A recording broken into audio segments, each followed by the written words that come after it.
High students, class 11-এ এবং যারা second সেমের ক্ষেত্রে পড়াশোনা করবে, যাদের কস্টিং আছে, তাদের একটা সাবজেক্ট কিন্তু থাকেই, সেটা হচ্ছে ইকোনমিক অর্ডার কোয়ান্টিটি। তো ইকোনমিক অর্ডার কোয়ান্টিটি মানে তোমরা যারা ক্লাস 11-এ অলরেডি পড়ছো তারা জানো নিশ্চয়ই যে ইওকিউর উপর থেকে কিন্তু তোমাদের একটা 5 মার্কসের কিন্তু কোয়েশ্চেন আসে। ইওকিউর ক্ষেত্রে কীরকম থাকে, ইওকিউ কাকে বলে বিষয়টা প্রথমে একটু আলোচনা করে দিই। ইকোনমিক অর্ডার কোয়ান্টিটি অর্থাৎ কী পরিমাণ অর্ডার দিলে আমার সব দিক থেকে ভালো হবে বা কোন সময় অর্ডারটা দিতে হবে, সেই জায়গাটা কিন্তু আমাকে ইকোনমিক অর্ডার কোয়ান্টিটি হিসাবে আমাকে বলতে পারবো, অর্থাৎ EOQ full form economic order quantity. তো বুঝতেই পারছো তোমরা যে যদি আমি আমার অর্ডারের পরিমাণ বাড়াতে থাকি, কন্টিনিউ বেসিসে বাড়াতে থাকি, একটা গ্রাফের মাধ্যমে দেখাচ্ছি, তাহলে আমার কিন্তু অর্ডারিং কস্ট কিন্তু ক্রমশ এরকমভাবে কমতে থাকবে, কন্টিনিউ বেসিসে এরকমভাবে কমতে থাকবে। কিন্তু যখন আমার এরকমভাবে একটা হাই ভলিউম একটা অর্ডার দেব, তখন কিন্তু আমার ক্যারিং কস্ট বা হোল্ডিং কস্ট কিন্তু বাড়বে।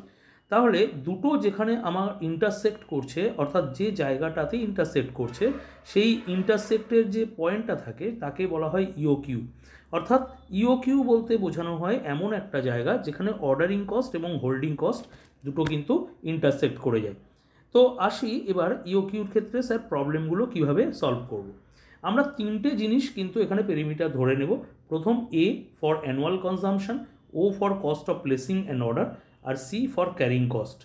আমাদের একটা ফর্মুলা এক্ষেত্রে কিন্তু মনে করে নিতে হবে, ইওকিউ সমান সমান এখানে একটা রুট হবে 2AO divided by C. Already তিনটে জিনিস সম্পর্কে কিন্তু তোমাদের বলে দেওয়া হয়ে গেছে যে ই ও কিউতে তোমাদের কি কি আসবে, অর্থাৎ এ ফর তোমাদের কি এবং ও কি এবং সি কি, প্রত্যেকটা জিনিস সম্পর্কে বলে দিয়েছি।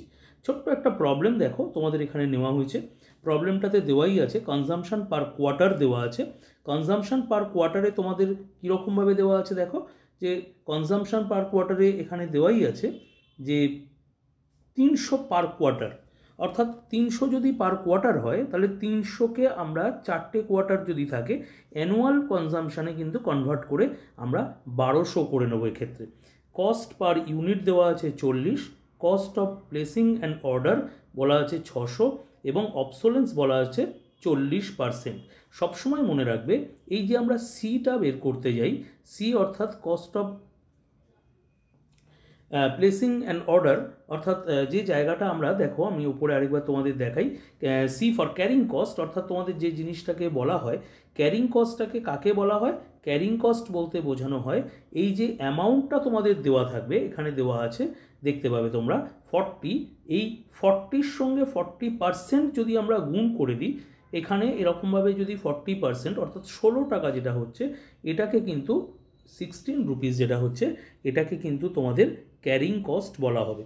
অর্থাৎ আমরা তিনটে জিনিস এখানে পেয়ে গেলাম, অর্থাৎ অ্যানুয়াল জিনিসটা যেটা রয়েছে অ্যানুয়াল অর্ডার সেটা 1200 ইউনিট আমরা পেলাম, এখানে cost of placing and order 600, অর্থাৎ ওটা আমরা পেয়ে গেছি, এটা আমরা পেয়ে গেছি এবং সিটা আমরা পেয়ে গেছি। তিনটে জিনিসই আমরা পেয়ে গেছি। ইজিলি আমরা কিন্তু ইওকিউ নির্ধারণ করতে পারবো। আমরা ইওকিউর অলরেডি ফর্মুলা হচ্ছে করেছিলাম 2AO ডিভাইডেড বাই সি। আমরা এক্ষেত্রে একই রকমভাবে করব 2 ইন্টু 1200 ইন্টু ও তো তোমরা জানোই তোমাদের দেওয়া আছে 600 ডিভাইডেড বাই, এরপরে তলায় থাকবে 16, অর্থাৎ টোটালটা দেখো একটা সলিউশন যদি আমরা করি আমাদের এক্ষেত্রে আসবে 300 ইউনিট। এইভাবে কিন্তু আমাদের ইওকিউ তৈরি করতে হয়। এছাড়াও আমাদের এর সঙ্গে আরেকটা জিনিস এর সঙ্গে আসে, দেখবে দুটো পার্ট কোয়েশ্চেন আসে, নাম্বার অফ অর্ডার পার ইয়ার, আমি তোমাদের সেটাও করিয়ে দিচ্ছি।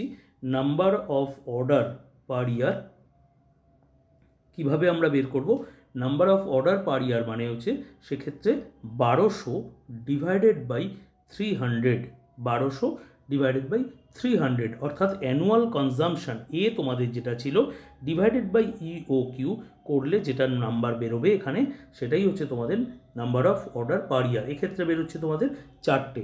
এর সঙ্গে আরেকটা জিনিসও তোমাদের এর সঙ্গে আসে, দেখে নেবে, টাইম বিটুইন, বি দিয়ে দিচ্ছি আমি, time between two order, time between two order. দুটো অর্ডারের মধ্যে গ্যাপ কতটা টাইম থাকবে, সেক্ষেত্রে তোমাদের করতে হবে 12 ডিভাইডেড বাই, এখানে যেটা আগের উত্তরটা এলো সেই হিসাবে 12 ডিভাইডেড বাই 4, অর্থাৎ 3 মান্থ বেসিসে এক্ষেত্রে আমরা করব। যদি এটা তোমরা কেউ অর দিয়ে লিখেছি 365 দিয়েও করো, সেক্ষেত্রেও তোমরা করতে পারবে।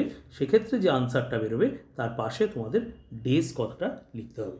তো এই একটা কমপ্লিট ভিডিও যেখানে আমরা ইওকিউর পুরো বিষয়টা সম্পর্কে জানলাম, যেখানে আমরা থিওরিটিক্যাল বিষয় একটা প্রবলেম এবং তার সলিউশন কিভাবে আমাদের করতে হবে, তার সঙ্গে পার্ট কোয়েশ্চেন কী কী আসবে সেগুলো নিয়ে আমরা কিন্তু একটা সলিউশন করে রাখলাম। আশা করি ভিডিওটা তোমাদের ভালো লাগবে। প্রচুর পরিমাণে শেয়ার করো। ছোট ছোট ভিডিও এরকমভাবে আমি তোমাদের জন্য বানিয়ে দিচ্ছি, সেগুলো কিন্তু পরীক্ষার আগে করে যেতে ভুলো না।